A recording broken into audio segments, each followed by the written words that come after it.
दोस्तों, ये कोलकाता में जो घटना हुई है नितांत अवर्णनीय है। फिर भी इस कार्य का जिसका वर्णन नहीं किया जा सकता वह कार्य कर दिया गया है। आप लोग समझ ही गए होंगे मैं किस मुद्दे पर बात करना चाहता हूँ। श्योर, उनको फांसी होनी चाहिए और यह कानून दे तो दे, वरना भविष्य में ऐसे तुच्छ कृत्य करने वाले राक्षसों का गला कांसा राठौड़ या उसके लोग काटेंगे। कानून को पूरा मौका दिया जाएगा बेसिकली कि ये कुछ करे, और अगर नहीं करता है तो जरूर गले काटे जाएंगे। ये वो भारत है जहां स्त्री के दामन पर हाथ लगाते या लगाने के कारण महाभारत करा दी गई थी। वैश्विक कलयुग है तो क्या हुआ, मगर कुछ खून अभी भी जिंदा है। मेरे विचार नहीं मिलते हैं, मगर करणी सेना कभी भी स्त्री रक्षा के लिए यह नहीं देखती कि राजपूताना की है या किसी और जगह की है या किसी और जाति से है या किसी और धर्म से ही है।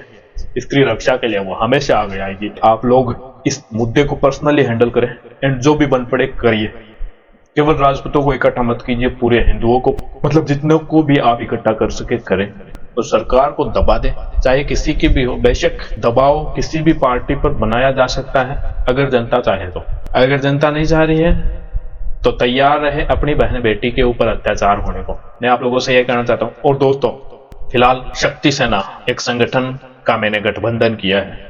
आप लोग उसमें सादर आमंत्रित हैं। इसमें आमंत्रित केवल वे लोग हैं जिन्हें यह लगता है कि उनके विचारों से वे इस राष्ट्र की अस्मिता गौरव को बरकरार रख सकते हैं। अर्थात अगर किसी बहन बेटी पर अत्याचार हुआ, वो उसका बदला लेने के लिए कहीं भी जा सकते हैं, कहीं भी खड़े हो सकते हैं। उनके साथ अगर कुछ गलत हो जाता है तो उनके पीछे कोई रोने वाला ना हो।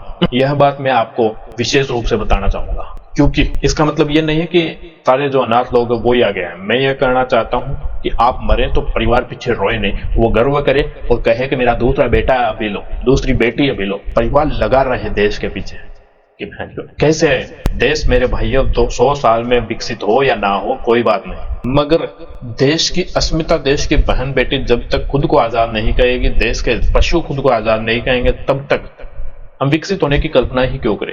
हमें मानवता नहीं छोड़नी है दोस्तों। मैं आप लोगों को धर्म की राह पर चलने के लिए ज्ञान दे रहा हूं, और धर्म की राह पर चलने समय आपको अगर ये लगता है कि सामने वाला हमसे बड़ा है या छोटा है, तुच्छ है, वहां है ख्याल अगर आपके अंदर आ गया तो आपका जो विचार है वह तुच्छ है। तो बेसिकली ये नहीं आना चाहिए। एंड मैं पूरे भारत से हाथ जोड़कर ये विनती करना चाहता हूं कि अगर इस कानून को मौका देने के बाद भी ये कुछ नहीं कर सकता है तो क्यों इसको रख रखे हैं। इसमें जरूरी सुधार करें और जमीनी स्तर पर करें।